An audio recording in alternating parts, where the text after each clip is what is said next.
Hola chicos y chicas de YouTube, bienvenidos a mi canal.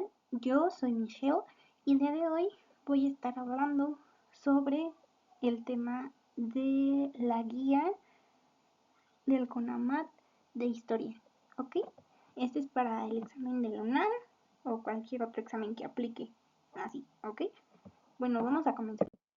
Primero tenemos que definir y saber cuál es la utilidad de la historia.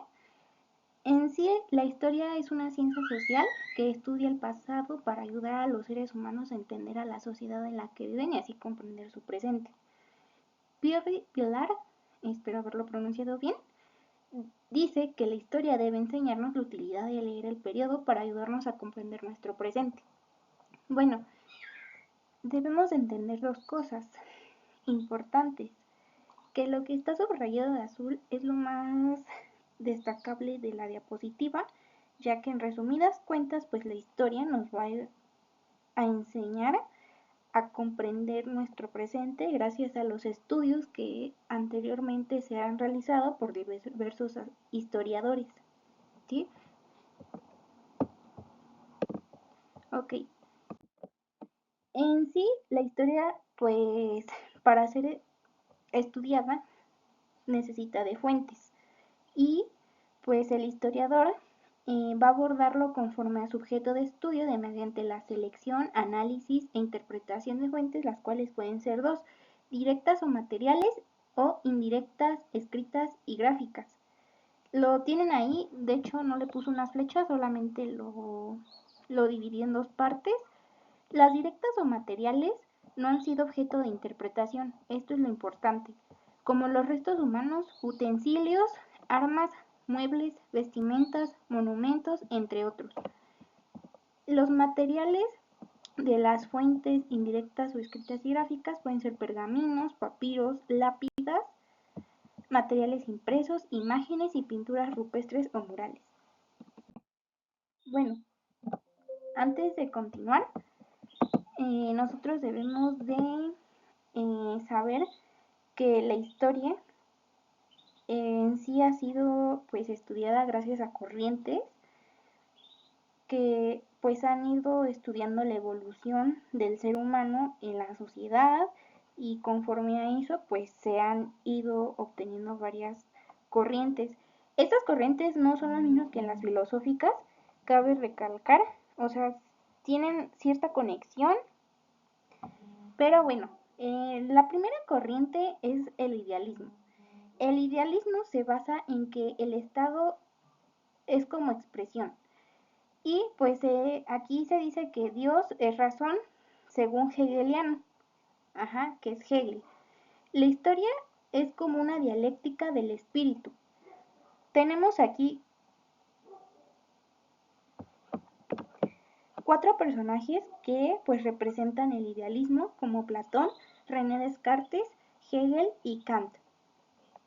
Ok, nosotros debemos de entender esto, que prácticamente el idealismo se basaba en el espíritu, en Dios es la razón y todos estos pensamientos que se tenían anteriormente, donde Dios era el creador de todo, etc. Ok, el siguiente, pues, movimiento, mejor dicho, corriente, es el positivismo. En sí, este se va a basar en estudiar la historia desde la metodología utilizada por las ciencias experimentales, ¿ok? Como la química, entre otras.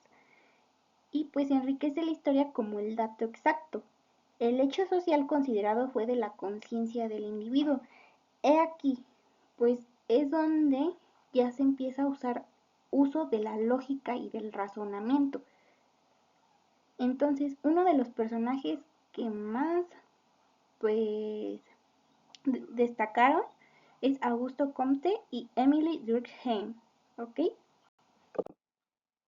La siguiente corriente es el materialismo histórico. Aquí se afirma que el factor económico es determinante en la historia, y aquí se explica la historia como una lucha de clases. Es donde se empieza a clasificar a la sociedad en rangos. Y pues aquí se considera el Estado como instrumento de la clase explotadora. En sí, pues el Estado ya gracias a la lucha de clases, pues empieza a ver la clase obrera, clase explotadora, entre otras. Uno de los personajes principales, o bueno, dos, era Karl Marx y Friedrich Engels. El siguiente es el estructuralismo, que aquí se basa en formular leyes generales para la interpretación de la historia. También se hace uso pues de la razón, entre otros. Algunos de los personajes más llamativos es Claudio Levi Strauss y Michel Foucault. Perdón si lo pronuncié mal. Tenemos otro que es el historicismo, y pues este especifica que el suceso histórico es único y repetible prácticamente. Nos dice que no va a cambiar nada porque pues ya se dio en un tiempo determinado las cosas y tuvieron que darse así. Los personajes que destacaron fueron Leopoldo von Ranke, José Ortega y Gasset y Benedetto Croce. El siguiente es Escuela de los Anales. Se destaca la importancia del medio geográfico en la historia. Prácticamente nuestro alrededor pues está involucrado en la historia. Incorpora diversos campos del conocimiento humano en el estudio histórico, como la antropología, sociología, economía, entre otros. El representante aquí fue Fernand Braudel. Ok, bueno, vamos a pasar al siguiente tema, que es periodización de la historia. Antes de entrar a detalle, debemos entender qué es la periodización. Y la periodización facilita el estudio de la historia y se hace mediante la organización cronológica, pues llamada, valga la redundancia, periodización. Se consideran cuatro hasta la fecha, que es la antigua, media, moderna y contemporánea. Así que, pues, tenemos primero la edad antigua, que esta se considera desde el 3500 a.C.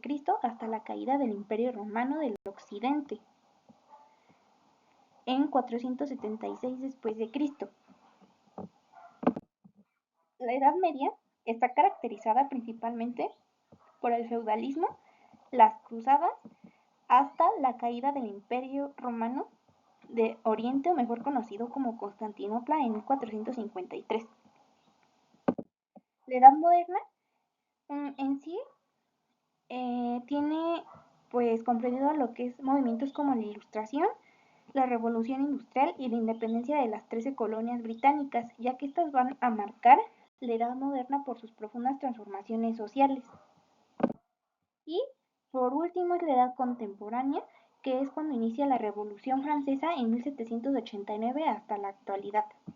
Así que esto ha sido todo y espero que les haya gustado. Más adelante estaré subiendo pues más contenido para avanzar en los otros temas. Bye, nos vemos hasta el próximo.